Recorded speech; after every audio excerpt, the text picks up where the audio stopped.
So we're going to look at Ross chapter 9. Let me review the first part of Ross chapter 9 with you. You remember, as we discussed, we're dealing with adjectives here. And we want to distinguish adjectives from nouns in particular. How are they different? Nouns, theoretically, are supposed to have one gender. Sus is what gender? Masculine. Susa is what gender? It's feminine. Yeah, okay. And adjectives, on the other hand, will inflect or change their endings to reflect all genders. So no adjective has just one inherent gender like a noun does. Adjectives are chameleons. They change their endings, as it were, to reflect their surroundings. That is to say that over here under the word adjectives on my screen, adjectives function for the most part, or at least prototypically, to modify nouns. They are telling you something about some noun. They modify a noun, they describe a noun, and when they do, they have to agree with the noun's gender. They also have to agree with the noun's number. When I say number, what am I referring to?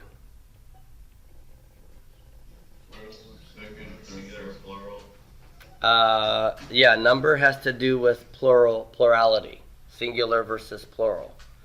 So gender has to do with masculine versus feminine, okay? So if I have a masculine singular noun and I want to describe it with an adjective, I got to use a masculine singular adjective. This is called agreement, all right? So that's why I'm using the word agree. They have to match in that way. If I have a feminine plural noun, like susot, mares, and I want to describe the mares with an adjective like good mares, I need to use a feminine plural form of the adjective. So over here we have our forms of the word for good, which is tov. Remember, have we seen tov before this chapter? Don't know if you've ever seen it. If you are around Jewish folks, you might hear something like Shana Tova. That's good year. And it's a wish. Basically, have a good year, as in Happy New Year, that kind of thing. Laila Tov is good night in Hebrew. Boker Tov is good morning in Hebrew. So Tov is used quite frequently, and our forms of Tov are here. So you'll notice that I don't just have one form of this adjective. I have 4 possible forms because I have to be able to reflect the fact that I have singular words and I have plural words that need to be modified by singular or plural forms of tov. I have also masculine and feminine. So I've got a sort of a little box here. Okay? Now, let's just review these forms. Notice that the adjective endings are identical to the noun endings that you've already learned on the word sus. Sus, susa, susim, susot. Remember those? Well, this is wonderful. You don't have to learn any new endings here for your adjectives. They're all the same endings that you learn for your nouns. Tov, tova, tovim, tovot. All you're doing is adding the endings you know to the most basic masculine singular form of the adjective, which is the one you're going to learn as your vocabulary word. So you'll learn the vocabulary word tov for good. But if you know it's an adjective, then be aware that if you add a comma say to it, that makes it feminine singular. If you add im to the end of tov, masculine plural. If you add ot to the end of tov, feminine plural. All right? That's really not that difficult here. Now, some of the difficulty can arise when we start adding these adjective endings to words that are that have changeable vowels. So let me delete this, and again we'll just review it. Our word for big is gadol, gadol, and the masculine singular adjective big, gadol, starts with a kametz here under the gimel. Now, if I want to talk about a big man, I'm going to use this form. You are an ish gadol. You are a big man. But what if I want to tell a woman that she's a big woman? You have to. You don't. That's right. Or you put on your football helmet first, okay?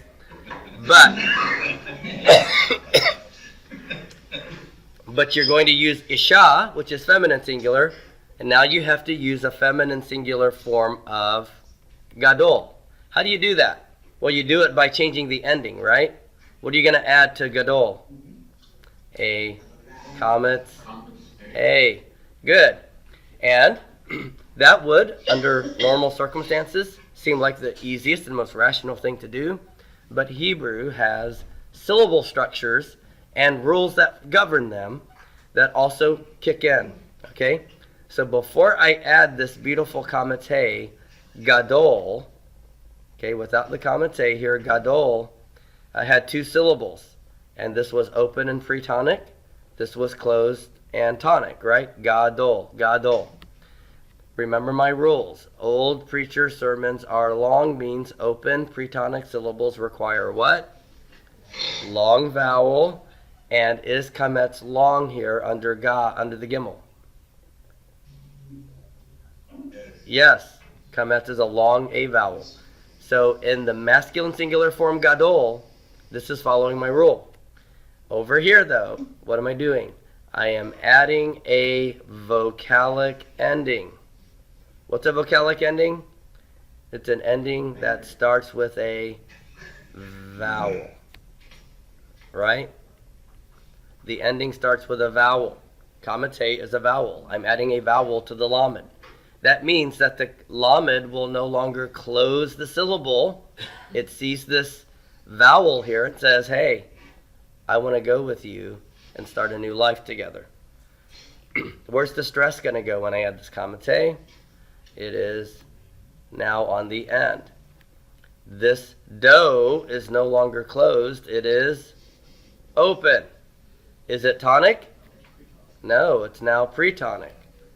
Now, think about your old preacher sermons or long rule. Is the holam vav a long vowel in this open pre-tonic syllable? Yes, then we're very happy. It's already following the rule. Nothing has to change. But now ga is open and no longer pre-tonic, it's pro-protonic. And what does Hebrew like to do with syllables that become open and pro-protonic? Reduce to vocal shava. That's right. And so notice that this is going to change from gadola to g with a vocal shava. Okay? No more kametz. Gudola. Gudola. All right? And we follow this process all the way through the other forms. Gudola, gudolim, gudolot. All of them will have that vocal shava, because when I add a, im, and ot to the lamed's going to slide over, start the new syllable, and leave the first syllable open pretonic, and the ga goes to ga, has to become a vocal shava. Now the next word that Ross gives you is the word rav, and rav is the word for much or many. So it is spelled like this in the masculine singular form, rav. Okay? Now, take a look at that word right there, rav, much or many. Is that a monosyllabic word? Yes. Does it have a changeable vowel? Yes. We know it's changeable because there's no historically long vowel here, right? Only the historically long vowels are unchangeable. What does that mean? It means that we have to reckon with the little black Hebrew helicopters flying around, secretly dropping Dagesh forte into the final consonant before you add an ending to this. And remember, since Rav is an adjective, should I expect to see lots of different endings added to this word? I should, because adjectives are constantly changing to match whatever noun they go with, right? So, much silver. If silver's masculine singular, I need a masculine singular form. But if it's much wisdom, wisdom is hokmah. What gender is wisdom? Feminine singular, that's right. So I need to use a feminine singular form of this. This Dagesh forte is going to want to drop in as soon as I add some suffix to that, okay? And that's what we have. Oops. Let me go ahead and get rid of this.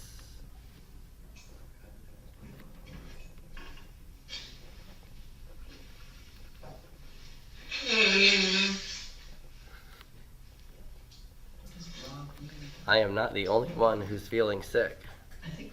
Okay, so add my comments, hey, and the Rav that didn't have the Dagesh in the masculine singular, when it becomes feminine singular, gets a Dagesh forte here from our secret little conspiracy theory black helicopter. All right? So it's not Rava, but Rabbah. Rabbah. Let's take a look at the next word that Russ gives you. And it is the word for bitter. Bitter. And it's the word mar. Mar is spelled mem with a pathak under it. Okay? So bitter. How many syllables is that? One. So it's a monosyllabic word. Is the vowel changeable? Yes. So the Hebrew helicopter, it's got one of those Dagesh fortes, and he's shooting it by way of a rocket over to Mar.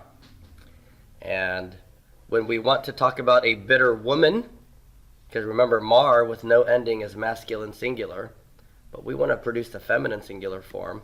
How do we do that?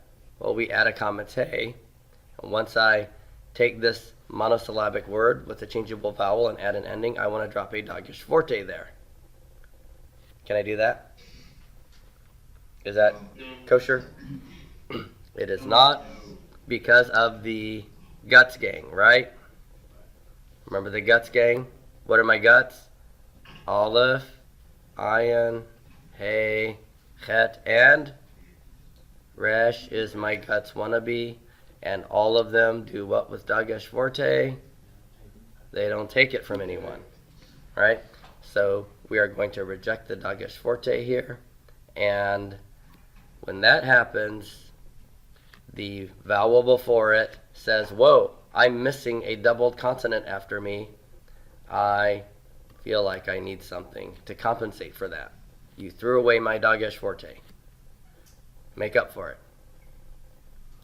And it compensatorily lengthens. It becomes a long A when it was a short A. So I'm left with mara. Mara. And that is the feminine singular form of bitter. Bitter. And I think I've mentioned this before, but this is the name that Naomi gives herself when she comes back from Moab after she's left Bethlehem with husband and two big burly sons. They go, they marry Moabite women, and then all the men die. She's left with two foreigners for daughters-in-law and no hope for a future. And when she gets back and Ruth is in tow with her, they say, is this Naomi, which means pleasant? And she says, call me Mara. Call me bitter, because that's what I am. Mara. Okay. Let's take a look at the last word the last adjective in 9.1, and it's the word Yaffe.